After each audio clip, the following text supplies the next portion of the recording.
చాలా మంది అబ్బాయిలు కానీ అమ్మాయిలు కానీ వాళ్ళకు మించిన సంబంధాలు చూసుకుంటున్నారు. అంటే ఆ సంబంధంతో నేను అప్గ్రేడ్ అయిపోవచ్చు అన్న ఆలోచనతో కావచ్చు. కానీ దీని చాలా అందరూ కాదు, కొంతమంది, మళ్ళీ ఇప్పుడు లేకపోతే నన్ను సో ఇంతవరకు అలా ఆలోచించినప్పుడు ఎంతవరకు అలాంటి సంబంధాలు సక్సెస్ అవ్వచ్చు? కాంప్లికేషన్స్ గురించి ఎందుకు ఆలోచించలేకపోతున్నారు? అంటే వీళ్ళు రెడీగా ఉన్నారు కదా అని అవతలాళ్ళు వచ్చి పిల్లను ఇచ్చేసి సంబంధాలు కుదిర్చేసుకోరు కదా.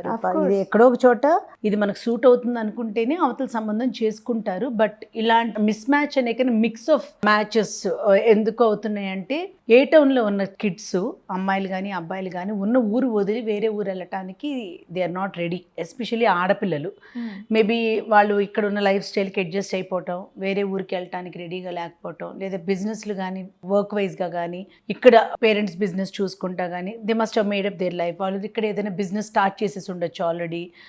For what ever personal reason ఉన్న ఊరు వదిలి వెళ్ళకూడదు అనుకున్నప్పుడు వాళ్ళు ఏం చేస్తారంటే, మిగతా ఆస్పెక్ట్స్ ఏదైతే రిక్వైర్మెంట్స్ ఉంటాయో కాంప్రమైజ్ అయిపోతారు.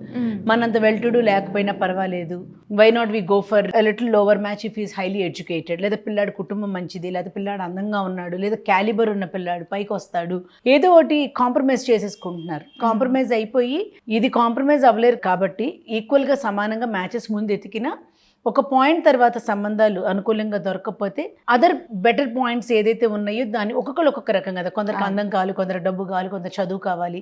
సో బాగా చదువుకున్న పిల్లాడు లేదా మంచి కుటుంబం నుంచి వచ్చిన అమ్మాయి అందంగా ఉంది, కళ్ళ ముందు అలాంటి పిల్ల తిరిగితే చాలు, ఇలా చిన్న చిన్న రిక్వైర్మెంట్స్తో they are going ahead with that. దానివల్ల కంపాటబుల్ ఇష్యూస్ వస్తాయి అని నేను అనుకోను. కానీ ఇప్పుడు ఎస్పెషల్లీ తక్కువలో అమ్మాయి ఉండి ఎక్కువలో అబ్బాయి ఉంటే, ఫర్ ఎగ్జాంపుల్ సంబంధం కుదుర్చుకుని వాళ్ళ కట్న కానుకలు అడగపోయినా వాళ్ళకి తగ్గ రేంజ్లో పెళ్లి సంబంధానికి తగ్గట్టు వాళ్ళకి పెళ్ళిళ్ళు చేయాలి, పెట్టుపోతలు ఉంటాయి.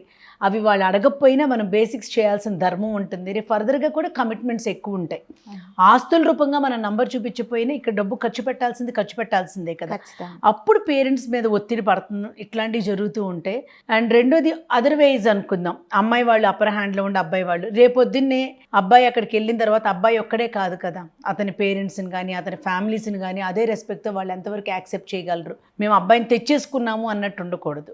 సో ఈ విషయాల్లో ఇష్యూస్ వచ్చే ఛాన్సెస్ ఎక్కువ ఉంటాయి. ఒకటి మనం లొంగిపోయి బతకటమా, లేదా మళ్ళీ కొత్త చెంబు తెప్పాలి ఎత్తుక్కుంటా మళ్ళీ డైవర్సెస్ అనుకుని వెళ్ళిపోవటమా, it depends on person to person. This is one of the reasons for compatible ఇష్యూస్కి. కానీ పెళ్లి రూపంలో ఒక మంచి మ్యాచ్ చేసుకోవాలి, ఫినాన్షియల్లీ సౌండ్. మంచి అంటే ఇప్పుడు మాట్లాడేదంతా కూడా సొసైటీలో how strong that person is financially అనే కదా. అవును. సో అది one of the major criteria అయిపోయింది.